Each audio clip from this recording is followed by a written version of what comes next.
खर्चीली सास। एक बार की बात है, रीता नाम की एक महिला थी। उसकी एक सास थी जिसका नाम गीता था, जो कि बहुत खर्चीली थी। रीता जहाँ बचत पर जोर देती, वहीं उसकी सास कोई बचत नहीं करती और फिजूल खर्चा करती थी। एक बार रीता ने अपनी सास को कुछ पैसे रखने के लिए दिए, जिसको वह अगले दिन बैंक में जमा कराने वाली थी। उसकी सास ने उन पैसों से बाजार से अपने लिए कपड़े ले आई।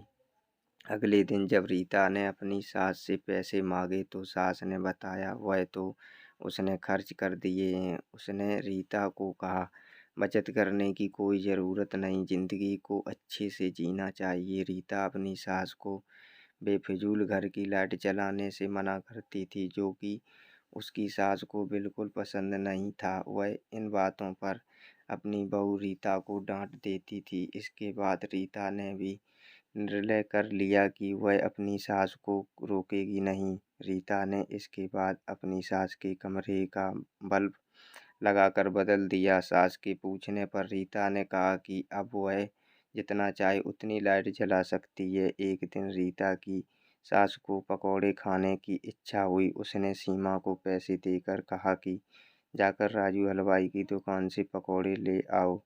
कुछ देर में रीता अपनी सास को पकौड़े लाकर देती है, जो कि उसको बहुत पसंद आते हैं। इसी तरह दिन बीतते जा रहे थे और रीता ने अपनी सास को फिजूल खर्ची पर टोकना बंद कर दिया था। एक दिन रीता की सास बीमार हो गई, जिसको जब हॉस्पिटल में भर्ती कराया तो डॉक्टर ने एक बड़ी बीमारी बताकर शहर के हॉस्पिटल में रेफर करने को कहा। जब रीता के पति ने डॉक्टर से इसका खर्च पूछा तो डॉक्टर ने 2 लाख बताया। यह सुनकर रीता का पति और उसकी सास बहुत दुखी हो गए कि इतने पैसे हम कहाँ से लाएंगे। रीता ने डॉक्टर को अपनी सास को शहर के डॉक्टर को रेफर करने को कहा, जिससे उसके पति और सास हैरान हो गए। रीता ने बताया कि यह पैसे उसने घर खर्च में से बचत करके जोड़े हैं। इसके बाद कुछ दिनों बाद सीमा की सास शहर में से अपना इलाज कराकर आ गई। अब वह पूरी तरह स्वस्थ थी। उसने आकर रीता से पूछा कि तूने इतने पैसे कैसे जोड़े?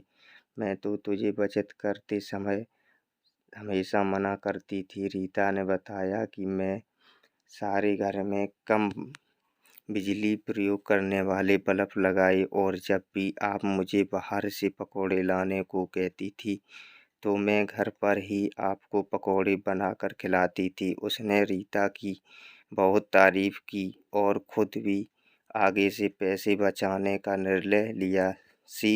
इस कहानी से हमें यह सीख मिलती है कि हमें बेफिजूल खर्ची से बचकर पैसे का सही इस्तेमाल करना चाहिए। तो दोस्तों, वीडियो कैसी लगी? अगर वीडियो पसंद आई हो तो वीडियो को लाइक कर दें और चैनल पर नए हैं तो चैनल को सब्सक्राइब कर दें। एक प्यारा सा कमेंट कर दें। वीडियो देखने के लिए धन्यवाद।